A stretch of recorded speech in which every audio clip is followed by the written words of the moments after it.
আশা করি আমরা সকলেই ভালো আছি। আজকে আমরা আলোচনা করব আরো একটি নতুন টপিক নিয়ে। আশা করি যে টপিকটা শিখলে ইংরেজি কোনো কিছু লেখার ক্ষেত্রে আমাদের আরো একটি ভুলের পরিমাণ কমে যাবে এবং যখন বিষয়টি আসবে পরীক্ষাতে প্রিপোজিশনের নাম্বার নিয়ে তখন কিন্তু আমাদের একটি মার্ক খুব সহজেই কমনও পড়ে যাবে। তাহলে সরাসরি কথা না বাড়িয়ে চলে আসি আমাদের আজকের টপিকে। আজকে আমরা আলোচনা করব খুব সিম্পল একটি শব্দ নিয়ে, কিন্তু যেই শব্দটা প্রিপোজিশনের ফিল ইন দ্য ব্ল্যাঙ্কস করার সময় আমাদের মাথায় খুব বড়সড় একটি জটিলতা সৃষ্টি করে। আমরা আজকে শিখব অফ এবং অফের মধ্যে পার্থক্যটা কি সেই বিষয়ে। মূলত আমরা এই শব্দটাকেও বেশিরভাগ ক্ষেত্রে অফ উচ্চারণ করে থাকি, কিন্তু মোটেও সেটা করা যাবে না। যখন আমাদের একটা এফ থাকবে তখনই এফটার উচ্চারণ হয়ে থাকে মূলত ভি এর মতো, যার কারণে আমাদের উচ্চারণ করতে হবে অফ এই হিসেবে। এবং আমরা প্রত্যেকেই জানি এই অফ হচ্ছে একটি প্রিপোজিশন, যে বাক্যের মধ্যে নাউন বা প্রোনাউনের পূর্বে বসে কোনো একটি সেন্টেন্সের অন্যান্য শব্দের সাথে সম্পর্ক স্থাপন করে থাকে। অপরদিকে এই অফ শব্দটিও কিন্তু একটি প্রিপোজিশন, কিন্তু ক্ষেত্র বিশেষে সে বাক্যের মধ্যে কখনো কখনো অ্যাডভার্ব, কখনো কখনো প্রিপোজিশন এবং কখনো কখনো ভার্বের অংশ হিসেবেও কাজ করে থাকে। এই অফের অর্থটা কি? এই অফের অর্থ হচ্ছে এর, এর থেকে, অথবা সম্পর্ক, অথবা অংশ বা মালিকানা, এই ধরনের অর্থ বোঝানোর ক্ষেত্রে অফ ব্যবহার করা হয়ে থাকে। অপরদিকে এই যে আমরা অফটা দেখতে পাচ্ছি, এটা মূলত কোনো কিছু বিচ্ছিন্ন করা, বন্ধ করা, দূরে সরে যাওয়া, পৃষ্ঠ থেকে নামা বা কোনো ফ্রেজাল ভার্বের ক্ষেত্রে আমরা সাধারণত অফের ব্যবহার দেখে থাকি। আজকে আমরা বিস্তারিত আলোচনা করব এই অফ এবং অফের মধ্যে মূলত বেসিক পার্থক্য কি কি এবং কোন কোন ক্ষেত্রে আমরা কোন প্রিপোজিশনটিকে ব্যবহার করব। প্রথমেই আসি অবের কাছে। অব মূলত সম্পর্ক বোঝানোর ক্ষেত্রে আমরা ব্যবহার করে থাকি, সেটা ব্যক্তির হতে পারে আবার বস্তুরও হতে পারে।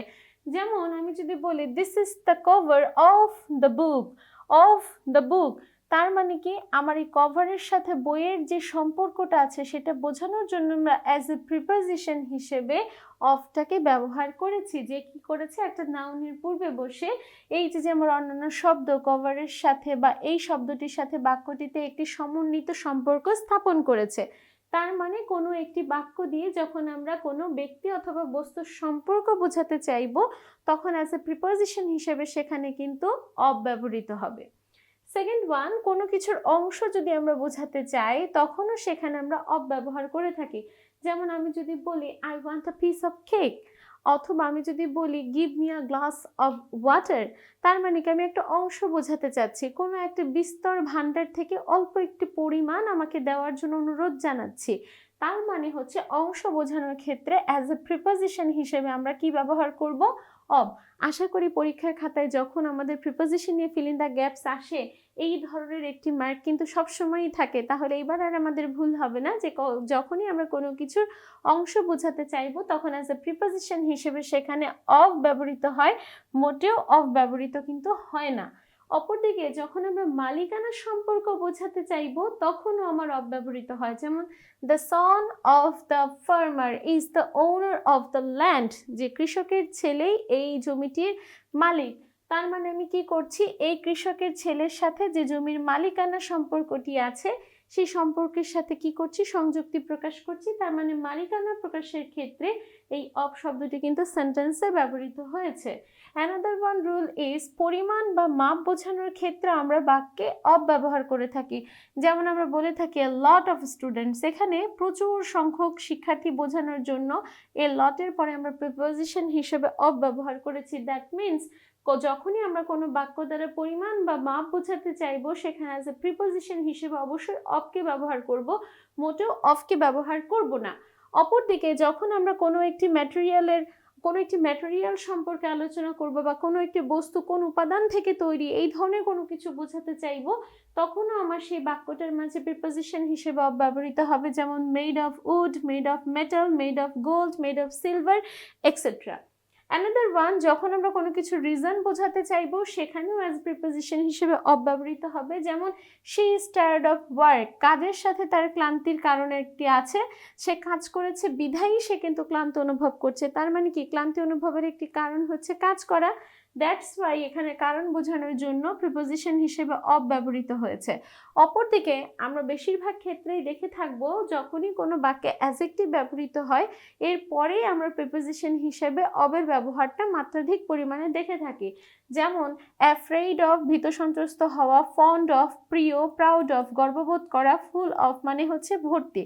তো এই ধরনের অ্যাডজেক্টিভ ফ্রেজাল শব্দের আগে অথবা অ্যাডজেক্টিভের পরে আমরা সাধারণত কি করে থাকি, আমার অ্যাজ এ প্রিপোজিশন হিসেবে অফ শব্দটাকে কিন্তু ব্যবহার করে থাকি। এই তো গেল অবের বেলা, যে যখন যখন আমরা যে সম্পর্ক, অংশ, মালিকানা, পরিমাণ, উপাদান, কারণ বা অ্যাডজেক্টিভের পরে আমরা সাধারণত অফ ব্যবহার করে থাকি। তাহলে আমরা অফটা ব্যবহার করি কোথায়? এগুলোও খুব সহজ। যখনই কোনো বিচ্ছিন্ন হয়ে যাওয়া অর্থে কোনো কিছু ব্যবহৃত হবে। বিচ্ছিন্ন হয়ে যাওয়া মানে কি, কোনো একটা অংশ থেকে কোনো কিছু বাদ হয়ে যাওয়া।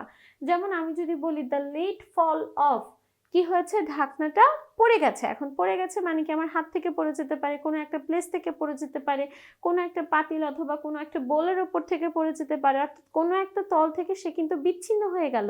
এই যে আমার বিচ্ছিন্ন হয়ে যাওয়া, এই অর্থ যখনই বোঝাবে তখনই আমার প্রিপোজিশন হিসেবে অফ ব্যবহৃত হবে। অপরদিকে যখন আমরা কোনো কিছু বন্ধ করা বোঝানোর চেষ্টা করব তখন অ্যাজ এ প্রিপোজিশন হিসেবে সেখানে অফ ব্যবহৃত হবে। যেমন টার্ন অফ দ্য ফ্যান, আমি এখানে বন্ধ করা বুঝিয়েছি, তাহলে এখানে কি বসবে, অফ, নট অব। অপরদিকে দূরে সরে যাওয়া যখন অর্থ বোঝাবে তখনও আমার অফ ব্যবহৃত হয়ে থাকে। যেমন হি র্যান অফ, সে কি করেছে, সে দৌড়ে সরে গেছে, দূরে পালিয়ে গেছে। অপরদিকে কোনো একটা পৃষ্ঠ থেকে নামা, অর্থাৎ তুমি বা আমি কোনো একটা সমতল পৃষ্ঠে আছে বা অন্য কোনো বস্তু কোনো একটা পৃষ্ঠের মধ্যে আছে, সে সেখান থেকে স্থানচ্যুতি করলো, সেই ক্ষেত্রে আমরা প্রিপোজিশন হিসেবে অফ ব্যবহার করে থাকি। যেমন take your feet off the chair, যে তুমি তোমার পা চেয়ার থেকে নামাও, এতক্ষণ তোমার পাটি চেয়ারের তলের সাথে স্পর্শিত অবস্থা থাকলেও তোমাকে এখন আমি নামাতে বলছি। দ্যাট মিনস কোনো একটি পৃষ্ঠ থেকে তোমাকে আমি বিচ্যুত করছি। তাহলে সেই ক্ষেত্রে অ্যাজ এ প্রিপোজিশন হিসেবে আমরা কি ব্যবহার করব, অবশ্যই ব্যবহার করব অফকে। অপরদিকে সময়সূচি বা ছুটি বোঝানোর ক্ষেত্রে অ্যাজ প্রিপোজিশন আমরা অফের ব্যবহার সর্বাধিক পরিমাণ করে থাকি। যেমন I have a day of, আমার একটি দিন ছুটি আছে। এখানে ছুটি বোঝানোর জন্যই আমরা প্রিপোজিশন হিসেবে অফ নিয়েছি। আগেরবার আমি বলেছিলাম অ্যাডজেক্টিভের পরে সাধারণত অব এর ব্যবহার দেখি। এবার আমি বলছি ফ্রেজাল ভার্বগুলোর বেলায় সবসময় অব ব্যবহৃত হয়।